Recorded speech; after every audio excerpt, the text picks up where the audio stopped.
Hey guys, welcome to CoffeeShop Vibes, welcome to Ispirare Coffeehouse, and welcome to Kittanning. Alright, CoffeeShop Vibes, if you're new, it's a show designed to enhance your specialty coffee shop experience. I'm Mike Rizzo, I co-founded Ispirare Coffee along with my wife. Today's topic, chai tea. You know, when we started out Ispirare last year, yeah, great timing, I know. We were wondering if we should even have chai tea on the menu. Some specialty coffee houses don't have it, some do. And I'm talking about chai tea lattes. We actually have chai tea. But chai tea lattes, I'm going to give you the backstory, why some places have it, why some don't, and really how you make it, what's in it. But long story short too, it's turned out to be one of our most popular drinks, and I think I know why. But okay, chai tea. Of course, chai tea started in India thousands of years ago, right? Actually, the first time I was exposed to chai latte was going for coffee with my boss, who was from India, right? It's very popular in Starbucks and some other chain coffee shops as well, right? Chai tea forms the base of making a chai latte. A traditional chai latte would be chai tea, some spices added to it, traditionally steamed milk. Now that has evolved, and we at the coffee shop use a powder. Now, traditional chai was black tea, sugar, and ginger. That dates back thousands of years in India, right? And that's still the base of a chai tea latte today. But however, a lot of places now add things like cinnamon, cardamom, anise, right? That you can find in our chai tea. Now, we actually use a mix. So it's not chai tea. We have great organic chai tea, but it's easier and there's more spices if we make a mix. So we put a mix in a cup, add hot water, which I'm going to do. So just excuse me for 1 second. Anyway, I should have orchestrated that. But the point being, I think one of the reasons people like our chai, and it needs to be whisked good, is because everything is, it's not that complex of a drink to make if you have your spice mix right? I think it's the milk temperature, I think it's the water temperature. Everything is so precision here.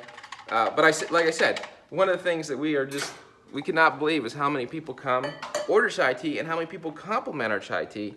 And to us, you know, we're just following kind of just the simple instructions. I think it's just the craftsmanship, the freshness of everything.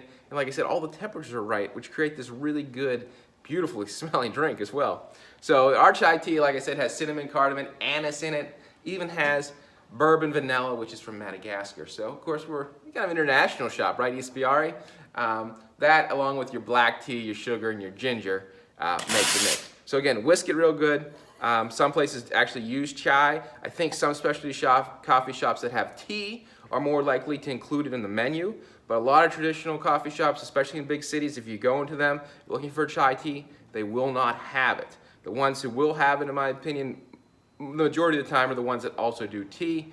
If we needed to, we could make it we could use our chai as the base, but using it in the mix just gives it a little bit more flavor, a little bit easier for us as baristas. Of course, you just steam milk, which I'll do, and you add it to the mix. So instead, no espresso. Now, obviously, people order them dirty, which is with a shot of espresso. So chai tea mix, you whisk it extremely good, right? Hot water, 198 degrees, and just a cup of milk. Of course, you can get any milk you want. Smells delicious. And then famously, chai tea is always garnished with some cinnamon. So there you go, chai tea latte, Ispirare Coffeehouse. Again, black tea, sugar, ginger. A lot of places will add things, cinnamon, cardamom. Ours has anise and Madagascar bourbon vanilla. Everything serves at the right temperature. I think it tastes better without adding a shot. A lot of people do to get that extra pick-me-up, extra burst of caffeine. But yeah, that's a chai tea latte. If you've never had one, for the longest time I never had one. It's sweet, it's good, it's warming, has great aromatics. You should definitely try one if you've never tried one. All right, guys, we'll see you next week. Every week, I do a new show on a specialty coffee drink or a specialty coffee shop experience. We'll see you soon on CoffeeShop Vibes.